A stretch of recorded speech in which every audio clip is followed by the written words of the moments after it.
All right, rock and roll. All right, so I appreciate everyone sticking around 4 o'clock on a Friday. I know there's a lot of better bars to be at than sitting here listening to me speak at you. So appreciate everyone hanging around. I'm going to kind of blow through these pretty quickly. Obviously, since you guys stayed till 4 o'clock on Friday, there was reasons you came here and probably challenges in your own organizations of getting funding and getting what you need. So I'd rather use the time to hear about your challenges and try and help people get through it. So a little bit about my background. I run a company that does identity and access management implementations, largely in the U.S. government. A big part of my career was spent inside of the intelligence community, I was the architect for the NRO for 5 years. I'm currently the identity and access management architect for Department of Homeland. I've been doing that for just over a year now, and really have had an ability to find funding in the government and I started with a program that was about $10 million a year, which everyone's like, holy shit, an identity and access management program with $10 million a year, that's a ton of money.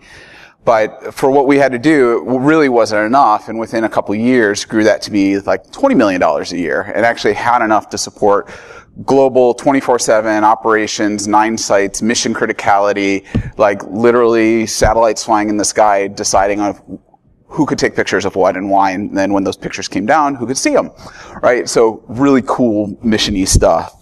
So, as I said, I'll blow through the About Us slides, but really focused on identity and access management as well as cloud competencies. We've done a bunch of customer migrations. The government spent $600 million to have Amazon build them their own private AWS. And our program was the pilot program for that. We were the first one in for the NRO because, hey, guess what? You're starting a brand new operating environment. Guess what the first thing in should be? Security. Huh. Funny. So we paid a lot of pain with that, especially since Amazon still had things like, hey, we're dialing to the oh shit, there's no internet to dial back to. And we had to tell them how to fix their stuff. So that was fun. So today, I think the biggest thing to understand about how to get funding for your organization is really understanding why we're at the point we are with IT and why the business kind of treats us like outsiders. I know many organizations where the IT organization is some other group on the side that we throw requirements at and hopefully get things out on the other end. And a lot of times we're just going to call an outside consultant and then hopefully our team will catch it at the end. So that obviously sucks for all of us. I think part of that is, sorry, I forgot to start my countdown timer. Kind of the way we've gone about IT security, right? We throw like these big things at them. Someone's going to click on a phishing campaign in 16 minutes. The smart people report it in 28 minutes. We could be fucked in 12 minutes, right? I mean, that's the type of attitudes we go into with a lot of these meetings. So some other stats, right? So a lot of people here are working for small businesses and they're the security guy, right? So 60% of small businesses go out of business within 6 months of a cyber attack. Legit stuff, right? I'm a small business too. I got 20 people and we do it for a living and I know we're vulnerable as shit, right? I need a staff of 4 people just to keep up, right? And trust me, we don't have margins to support 4 full-time security people. I know what we cost. We throw other big things, right? 48% of data breaches are by malicious acts of human intent, human error. Aftermath of security incidents cost companies almost $900,000 and then another $1 million in operations. Can your small business afford this, right? That's how we go into meetings. I don't want to work with us. It's kind of shitty. And then the other stuff we say, right? Make people your first line of defense. Patch promptly, all right? It's Patch Tuesday. We've got to have everything done by Wednesday. Encrypt your data. Use 2-factor. Manage your privilege accounts because that's how we're going to get hacked. These companies don't get it, right? They don't understand what we're saying. They don't understand the impacts. Until they get hit, we're kind of screaming into the wind. No one's going to listen to us. So, right, everything we sell is based on FUD, fear, uncertainty, and doubt. We're not really there saying, hey, what are the business problems? What are you running into, Mr. Business Person? And how can I help you do better? So a little bit about how we got here, and I'm actually old enough to remember some of this stuff, but this is how IT started. It was kind of weird, right? You had these dedicated rooms inside of the building with people walking around in white lab coats. It was freezing ass cold in there. Literally, we had administrators that would do nights and weekends that would store liquor bottles under the floor because it kept them cold. That was fun. Finding those when you're trying to run cable and you hear clink, clink, clink, clink, clink. And we're all laughing because we drank from those bottles when we found them. So you walked around with like these big stacks of punch cards and throwing them into a slot and waiting 20 minutes later and going, let's hope it came out right. 20 minutes would be lucky in most cases. And a lot of times it was like to balance the books of the bank for the night. And the bankers are like, what are these fuckers doing, right? We can do that in like 20 minutes on a piece of paper. Why do they have to do that on this stupid big machine all the time? So we were weird to begin with, right? This guy was everywhere, right? This is what the IT guys look like. We talked about C and classes and functions and literally getting physical bugs out of machines. Can you imagine this guy working next to Don Draper? It's just not going to work. We had weird things up on our boards, right? Every frickin' place I go to, that picture is still everywhere to be found. And we all laugh because it's true. But other people look at it and go, what are you guys talking about? So really, the goal, like the CIO role is only 35 years old, right? We think about the CIO in our companies today and how mission critical they are to the success of the organization. That title is only 35 years old. And their whole job was to basically be the barrier between the weird IT guys and the business, right? And bridge that gap of those people say weird things, but we need outcomes. Your job is to make sure those people deliver on time. Make sure they deliver to the budget, right? And the stuff didn't work, right? It was like throw stuff over a wall and hope it comes out good on the other end. And yes, I know my math doesn't work, but I don't know a CIO who only works 100% of the time. They all work like 80 plus hours a week, at least the good ones. So I like to think it's changed a lot, but at the end of the day, like to me, this is a sweet sock. I'd love to work here. But people from the outside would walk by and look at that and go, yep, still weird. Keep going. Right? Like 3 monitors on every desk, huge ass real-time metrics. This place is cool. I will say, in the intelligence community, they have rooms that would blow this one away. There's actually some pretty cool stuff they've got. So IT was always weird. And then we'd start doing things like, let's work together, right? Let's go work with the business. And what would they do? They'd show up at the corner of the room and here's the requirements. We out. Right? They'd come with us with this huge book of requirements and say, here's our wish list, right? A lot of those things they didn't need. They would keep throwing whatever they could into it, and then we'd go away for a little while, build an awesome Gantt chart, right? And then no matter what we did, right, they don't know what IT costs. They don't know what it takes. They've never done this before.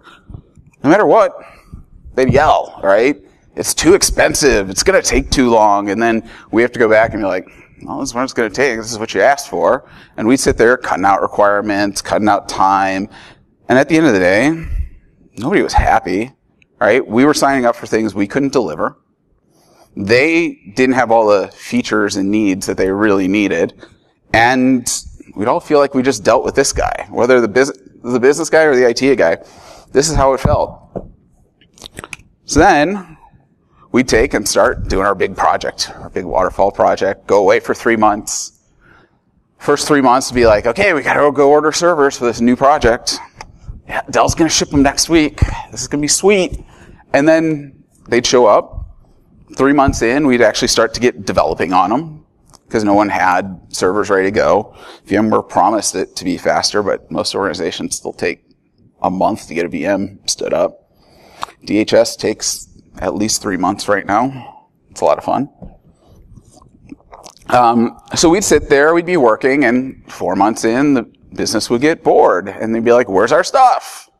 They'd come back and go, well, we said we wanted that 6 months ago when we started this, but now we really want this thing, right? And then we sit there and go, haha, scope creep, we're fucked. And then we'd go make another one of these, and then hopefully at some point we gave them a little piece of something that they might want 20% of, and we spent a whole bunch of time on. And then, I mean, as a dev, we'd throw it over the wall. Good luck, ops. This thing's busted. And then move on, right? This is the world for the last 35 years that the business has seen us working in. We got a lot to fight. We've got a lot of attitudes to change. So how do we fix it? And right now, as much as I hate to say it, we got to use buzzwords against them, right? It's a lot of us realizing what the business is and how it works and what they want to do, and walk to them with solutions, because they're going to give us shit if we don't. So the biggest thing going on right now is this thing called digital transformation, right? Every single business is becoming a digital business, aka, oh shit, we don't know how to make money anymore. The internet's real. Nobody's going to buy a car. They're just going to rent it. Shit. We're going to own all the cars. How's this going to work? How are we going to make money? Right? So everybody, no matter what your industry is trying to transform. So we've got finance is finally coming up with APIs that all of the banks talk to each other. A decade too late, but it's coming. Businesses are looking to create new business models. They're seeing the world, they're seeing the cloud services and its ability to remove a lot of the maintenance and operations work, right? We don't have to buy servers anymore. At the same time, it scares the shit out of all of us, because anyone with a credit card can now start streaming corporate data out onto a cloud on some startup that they've only been alive for 3 months, and who knows what's secure, and I guarantee it's running off in an S3 bucket somewhere that's unencrypted and publicly available. Oh wait, authenticated available. So those that won't need to, everyone should be aware, when you check the authenticated user bucket in S3, that's any authenticated IAM user for all of Amazon, not your organization. Guess what? That's how all these buckets are getting leaked lately. So, right? So from our side though, we're scared, right? All the data's going everywhere, like I said. Everyone's getting a SaaS CRM. Everyone's buying a box, a Dropbox, an Evernote, using the Teams functionality, and all these things that we want to protect are running away from us. They're consistently trying to create usernames and passwords on solutions that aren't SSO enabled, that aren't integrated with RAD, and just getting sent to email boxes all over the place. And all we're trying to do is sit around and blacklist IPs and URLs and addresses, and never going to win. So I hate to say it, but this is the third digital transformation I've seen in my career, right? It's the same shit as it was in the 90s, as it was in the 2000s, right? We had mainframe migrations. We had IT modernization projects. That was a fun one for about 5 years. We've had Web 2.0, but there's a difference this time, right? This time we have an ability as security professionals to really enable the business and get to know them and deliver much faster, because we can get rid of all of that front work of waiting for servers, racking, stacking, networking, securing, IPing, managing the new or the operating system patches that are coming out on a daily basis. So that's what we have to go forward with. So we have an ability to turn into sunshine and rainbows, right? We're no longer the scary people, right? Everyone has a phone in their pocket. They can balance the books for their organization. As a matter of fact, all the sales guys have exactly what their number has to be, where they're at, and how they're comparing to their peers in real time in their pocket, right? Everyone's got an Amazon Echo at home. That thing's only 3 years old, but everyone's getting used to saying, hey, what's the weather today? Or, hey, how slow is my commute today? Right? IT is no longer this weird thing that they don't use. It's driving their lives as much as anything. Everyone's got a cousin or a nephew that's written an app, right? That's always my favorite. My freaking cousin could do this in 2 weeks. Yeah?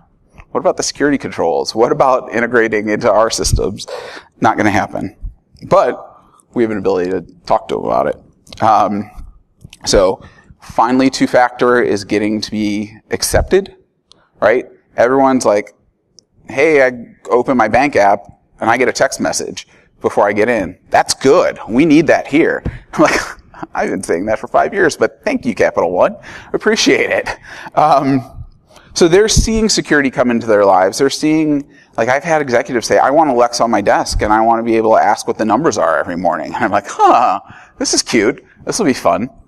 But they're thinking about those things and they're saying, hey, but I need to make sure when I walk in that it knows it's me and it's not somebody else. So then you can open up a conversation with them and say, well, do you know what you're asking? Right? Do you know what that's going to take? And then they go, is all of our businesses screwed? Yeah. So the nice thing is, and I hate to say it, but we're at a point where digital transformation is forcing the businesses to change. 33% of users are expecting personalized experiences when you use when you use an organization's app. 51% of users have said they would switch banks just because they have a better app. 10% already have. So if you're in the finance industry, you basically go to the marketing department and say, hey, do we have the best app in the industry? Well, no, Capital One's kicking our ass, or US Bank's doing this thing. I go, guess what? 10% of your customers already left, and you're still figuring out why. And the other half are thinking about it. Here's real specs. I'm not scaring them with security things. I'm scaring them with money and bottom line numbers that directly affect their business. Right? And that's where we have to start thinking differently. In the next couple of weeks, there's a big thing that's going into effect called GDPR out of, I love the vertical head shakes because we've heard about it. But essentially, consumers have the right to be forgotten, is what GDPR comes down to. You can say, you've got too much data on me, I want to take it away, right?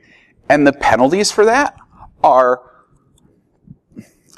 conversion about $25 million or 4% of your business's gross revenue.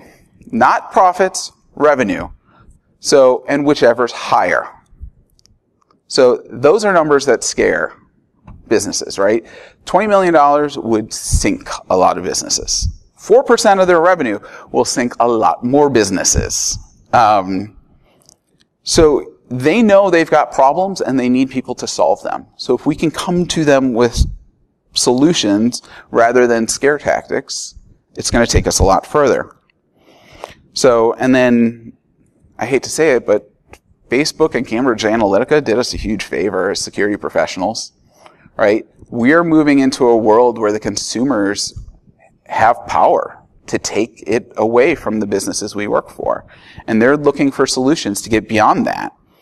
So we need to be able to say, we have a security platform. We know where the data goes. We know how it's being used. And when someone wants to say, I want to be forgotten, here's how we pull the plug on all of it. Oh, and by the way, here's how we disassociate that data from the person so you can actually keep the data and use it for all your marketing purposes still and build profiles for the other people that are still here. Right? Right? But it's that little extra step that you have to be able to tell them. So, again, cloud services are letting us move faster than ever before, right? You look at something like the Elk Stack, right? Logstash, Kibana, and to set up a SIEM in your organization, it takes a lot of time and money, right? But Amazon pretty much runs an Elk Stack for you now, and you can just be like, ship the logs, right? And you don't have to spend money. You don't have to spend a lot of money up front, but all the infrastructure's there. It scales automatically. You start shipping more logs, more of your organization wants to go for it. You're not calling for more VMs and playing the game of predicting when you're going to need more. Amazon just goes, we got it. You don't have to worry about it. So it's giving us an ability to be much, much more effective as security professionals. Yeah, we can talk about Equifax and what they did for us, but it was all out there anyways, right? It's just the first time it was publicly attributed to a single organization. If anyone's tracked those marketplaces, all that data's been there for close to a decade. So the thing that we're going to see over the next couple of years with Cambridge Analytica, with the rise of consumers being able to basically, consumers are realizing that they're the product and they own all the data to make these companies successful and have the ability to take it away. And organizations are realizing they need to build trust with their consumers. So to do that, it's really about having a platform they can trust, right? And be able to say, hey, I'm going to give you my Spotify credentials because I want to listen to my Spotify stations in my car. I need to be able to trust you that those aren't going to be stolen. I'm going to give you my credit card so when I drive through Starbucks, I can hit a button on the screen that says pay for it, and I don't have to pull it out of my pocket. But I need to trust you that that credit card number is not going anywhere.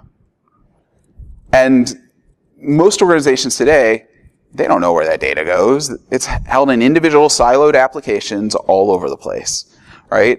And with all of the breaches going on, businesses are scared. They don't want to be the next one in the papers. Most of these organizations that have been breached in the last 5 years have lost $1.5 billion apiece in market cap, right? Equifax is of the world, the Facebooks of the world. I mean, what'd they say? Zuckerberg is now worth stupid money, like $50 billion less after Cambridge Analytica. It's insane. But nobody wants to be that because they know it could drive their business out. So, story time. So we've done this very well in the government, but and government's weird. It's really weird because how do you sell security services to a big government organization that doesn't have to answer to anyone, really?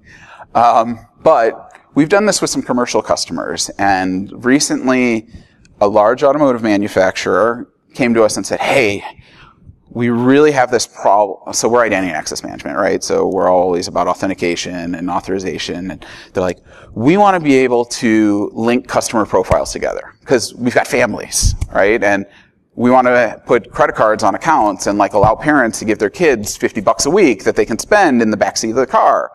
Like, okay, so what do you want to do? So well, we just need to bring profiles together. We need to have a kid account and a husband and a wife account, and that'll be good. I'm like, okay, well, what else do you want to do? I'm like, well, I know your new radio's got Pandora in the car and Spotify in the car, and are you sharing credentials with parents' accounts to kids' accounts? Yeah, we'd love to do that. And what about, I just saw you release that thing with Starbucks where you put the credit card in the car, and now you're going to do it at McDonald's next. How are you doing that? Well, yeah, you're right. They're like, that's in this system over here. And then it was okay. Well, what else do you want to do with this? Well, we'd really like to be able to start managing preferences in cars. And then I said, okay. So now you've got relationships being built, and these preferences get set of, okay, parents want to draw a picture on a map, and your kid can't go out this picture, or your kid can't go above 55 miles an hour. All right, well, that's more authorization, that's more security, that's more API shit. Okay.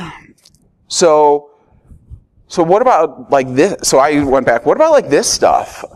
So I just bought a new car from you, and you have this really great new radio where I had to sit there and type my email address and my password into your screen. That sucked.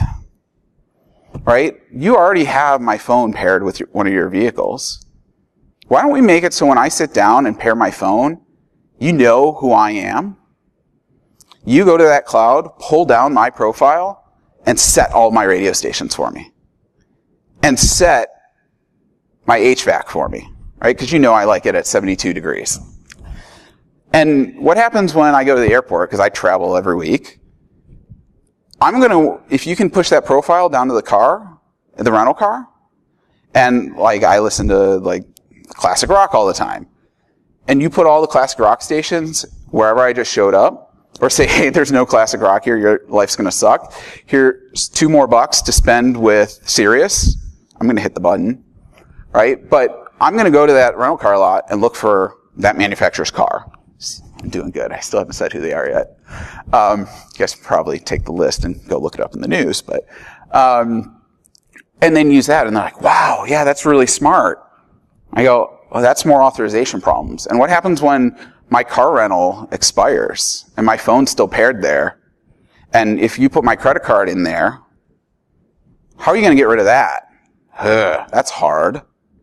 Well, I've got some ideas. We can build some APIs. We can work with the credit or the car rental companies. They can tell us when your reservation's supposed to expire. We can figure out based on, hey, guess what? You have a GPS in your car. It just came back to the lot that is the airport where I'm supposed to be dropping the car off. I can push something to the phone that says, do you want to disassociate? Wow, that'd be really cool. That's nifty. I said, and then what about something like this? What about, well, your cars really don't need a key anymore. You have this service where I can go rent a car, walk up to the car, and get in and drive off. I don't need a key. What if we took that and took it to the dealers? And we said, hey, in that parking lot over there, there's 200 cars from that manufacturer. 20 of them need an oil change this week. 10 of them need tire changes or rotations. We have all of those people. Let's send them a push message. We don't need to give them a discount because they'll pay for the convenience. But give them a message that says, hey, we're going to come pick up your car at 10 o'clock because we know you get to work by 9. Your car normally sits in the lot till about 4 o'clock in the afternoon. So we're going to tell you, we'll pick up your car at 10 o'clock and have it back by 4. And your oil change will be done. Your tire rotation will be done. The service tech will come to your car, take a stupid selfie, send it to you, and you authorize them to get in. And when it comes back, we'll send you another message that says, hey, your car's back and here's where it's parked, because your car, again, has a cell signal and a GPS location. Sucks when you're in a garage, but we'll figure that out too. But right, the same organization just announced trunk deliveries on Amazon, which I thought was interesting. As security professionals, this stuff's scary, right? And we know the power. But for a marketing professional, a business, it's a huge enabler, right? And through that whole thing, I sat there and, all right, so let's get 5-10 years out, right? Now we've built trust with people, right? We haven't lost your credentials. It's just time, right? We all know how security works. Everyone's going to get pwned someday. But at some point, you're not going to drive cars anymore, right? You're not going to own a car. You're going to be like, I need to be work at 9. The car shows up at 8, and it's a random car every day you just sit down in. And you sit down in, and you don't drive it anymore. You know what they're going to do for you in that car? Put a frickin' big-ass TV. And what they're going to do then is link that up to your Comcast account and go, hey, you paused. Let's pick a show that I don't watch. You paused Blind Spot last night at 3 minutes in and went to bed. Hey, you sit down in the car, Blind Spot pops up 3 minutes in because you're linked with your Comcast account and they've got all the content loaded in the vehicle for that day. And then you just drive to work and watch your TV show. But they're making money off of that, right? That's where the world's about to go with self-driving cars, and they're not making money selling cars. They're making by your butt in the seat and what you're doing in that car and making money of all the things you're doing in that car and who you're buying from while you're there. Whoa, big change in model. They have no idea how it's going to work, if it's going to work, but they got to do it. And they know that they need a platform to do it on. And they need something flexible enough to take care of everything. And they know they can't get hacked, because if they're the first to get hacked, they're dead. Right? They will lose major customers. Right? You look at Tesla. Every time some stupid Tesla hack comes out, which we all look at and go, that's not really a hack. That was dumb. They get all this press about it. The normal consumer, they're scared of a Tesla because of that. Right? So we have to think. So essentially what we told them is, you have a trust problem. It's not an identity problem. It's not an account linking problem. You are asking people for a ton of information and a ton of trust, right? They are giving you pretty much an API key to their digital lives, right? Everything they've got is going into that platform. And they bought it and they're like, wow, we really do need something. And we can't store all this data all over the place. And every time somebody goes into a car, we need a way to have basically a security locker that comes down with all those keys and credentials and make sure that it's on the hardware device and can't be taken off. Wow, and let's have some encryption talks. And yeah, that wasn't going there. But they were like, yeah, we realize we have a problem. And from my side, I'm like, great. I just sold a centralized authentication platform, a centralized authorization platform, an auditable API gateway, a secure data store for credentials for users and APIs and devices, because every car has about 1,000 things that need to be secured inside of it. Their IoT platform, a SIEM, a logging platform, with events and actions that I can use to predict bad behaviors, but I can also take and expose to their marketing people, and it's all been funded. And they're getting cool shit to make themselves better in their mind. And I didn't have to scare them. And I didn't have to sell scare tactics of, you're going to be hacked, you're going to be pwned, you're going to be screwed, you're going to lose billions upon billions of dollars, because we don't have to have that talk anymore. We need to do a better job thinking about the business and how we can help them. So, the big things, what you should do. So we need to work with the people on the business side to figure out their desired outcomes. Every time, like every year, there's that CIO list that comes out after the all hands of, here's the top 5 things we're working on this year. And I would look at that list and go, trash, I don't care. We got other stuff to do. But now I look at that list and go, okay, how can we use those things to make sure we do a better job for security for an organization?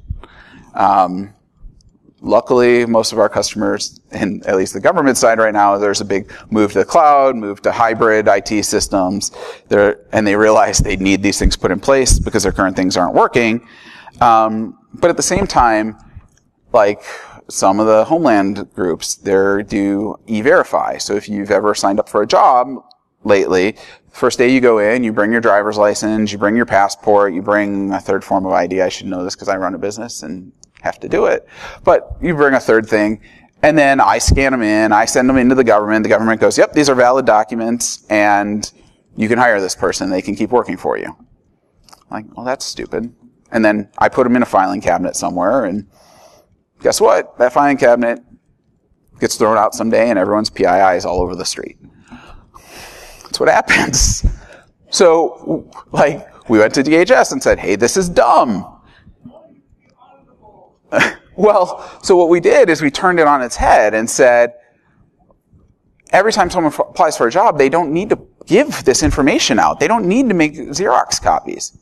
You guys are doing the verification anyways, so why don't we just take the employee and have them give them directly to DHS and let DHS verify them once. And then, when they go to apply for a job, the job gives them a code.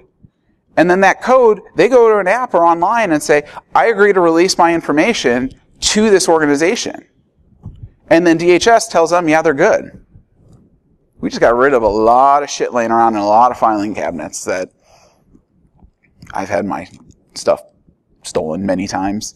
I think I've got credit monitoring for life from the government at this point. I've had so many breaches. But it changes that way in the government, and the same things in our business, right? So when you work towards the outcomes of the business, they see you as valuable, right? They see you as helping them, enable them to do the next great thing.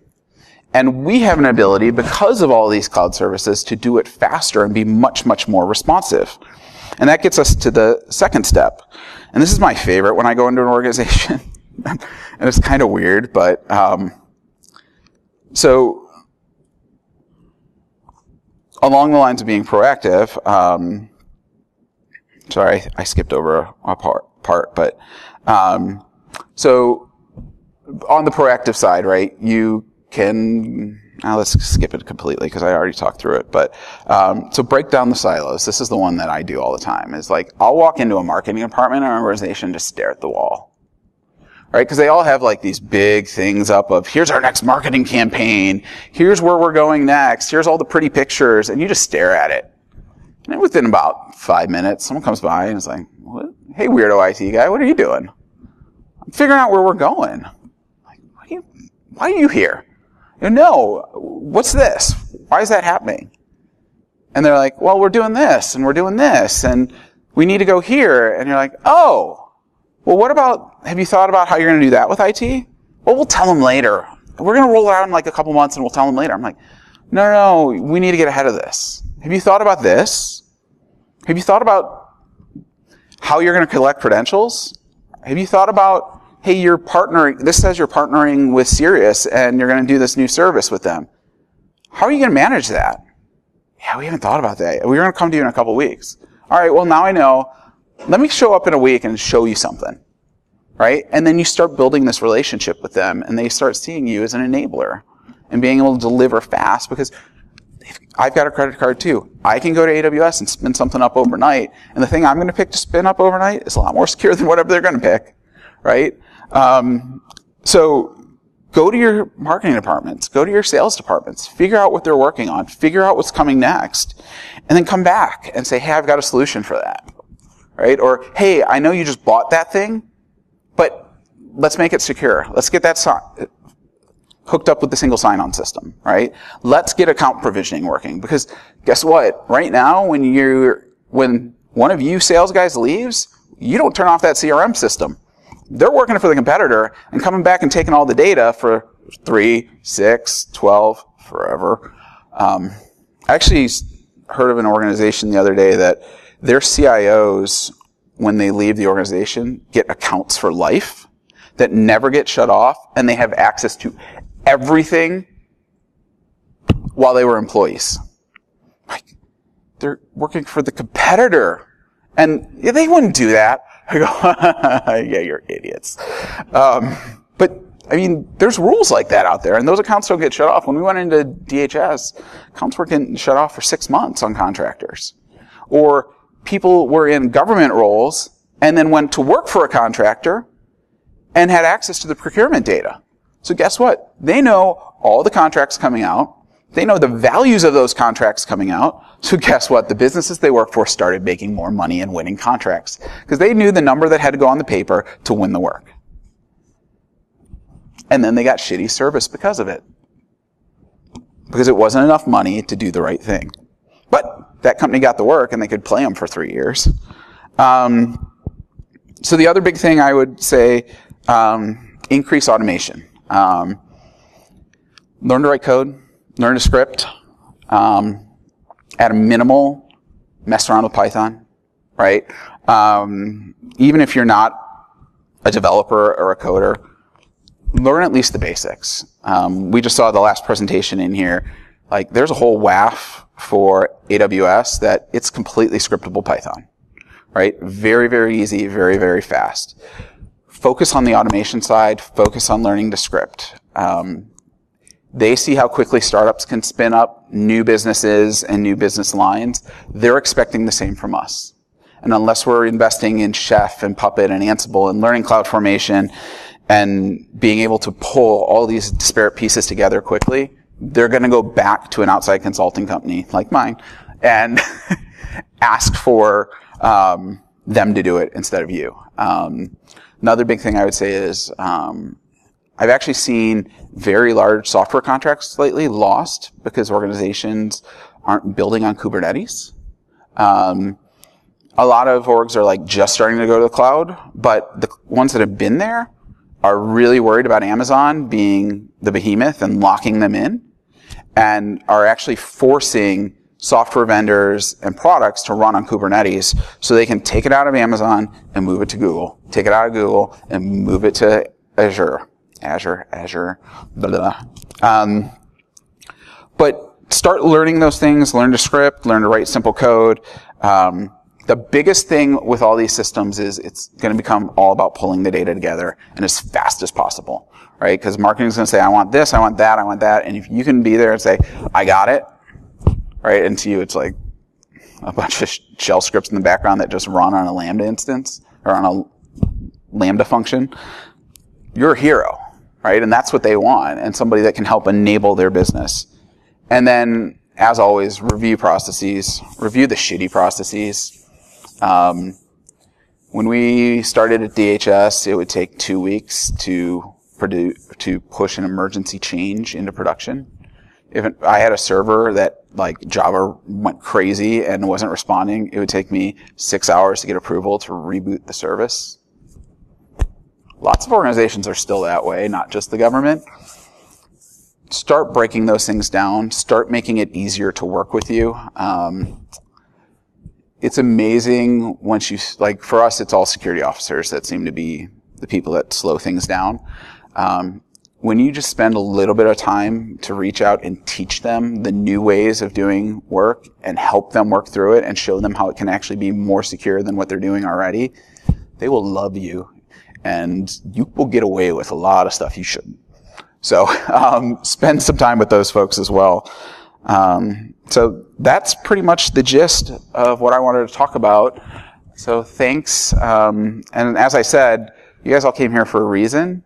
If you have questions or problems, I'm more than happy to tell you how I've tried to slay them in the past and sometimes successful, and I can tell you how I haven't been to. So thanks. Anyone had questions or organizational concerns?